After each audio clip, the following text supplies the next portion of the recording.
Sino ang big boss? Meron po kami nakuhang 4 na big boss, Manong Ted. At yung doon, pinagdududahan po namin na siya po ay yung isang big boss dito po sa Porac, Pampanga, Pogo Hub na niraid po natin nung nakaraang taon. So yung big boss na to, Chinese po ito, doon din siya galing sa operasyon sa Porac. Opo, tama po yun, Manong Ted. O, nasaan siya ngayon, itong big boss na to? Ah, nandun po ngayon sa sa facility, sa PAOK facility po, dito po sa Pasay. Opo. So ilan sila? Ilan ang actual na boss na inyo pong nakasama doon sa nahuli? Bali, 4 po yung nakita namin initially, but we're looking at more kasi po yung ibang mga workers po talagang tinuturo naman po nila yung mga boss nila once na nagkaroon na po ng investigation. Okay, kapag ho ganito na parang ano ho ito, no?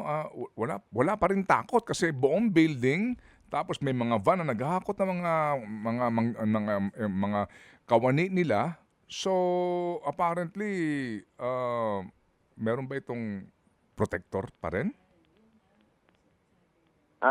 Yun rin ang tinitingnan natin, Manong Ted, kasi hindi lang ito first time na ni-raid at pinuntahan. Actually, sa pinto nga nito, Manong Ted, nandun pa yung closure order na pinalabas ng PAGCOR at yung cease and desist order po na nilagay na rin po ng Pasay City Government.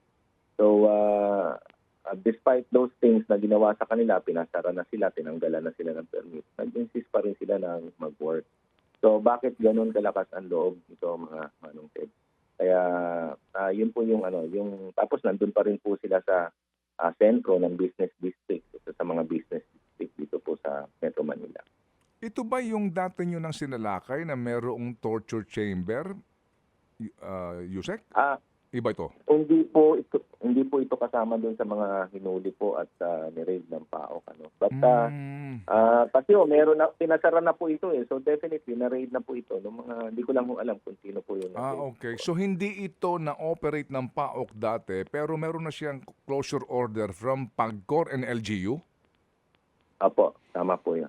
Okay. So sir, pag ganyan na may nahuling boss, under the existing rules ninyo, ilang oras nyo lang sila pwedeng hawakan o dahil sila dayuhan, may karapatan ng Estado to hold them nang walang piyansa?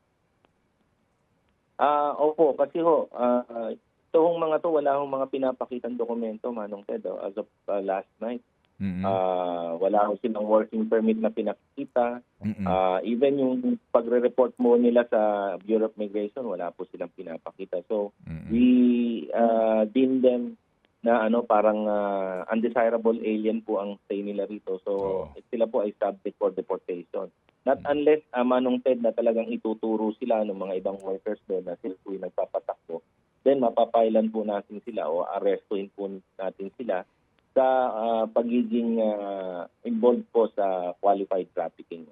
Opo. Yung bang boss na nahuli dito na galing ng Porac, yung ba si Liu Dong? Hindi ko pa po alam yung totoo niyang pangalan. Pero yan po yung initial na pangalan na nakalutang, Manong Ted. But siyempre po, hintayin po namin, Manong Ted, yung confirmation ng Chinese Embassy and yung confirmation po ng DFA natin. Opo. May mga passport sila na hawak ng mahuli po?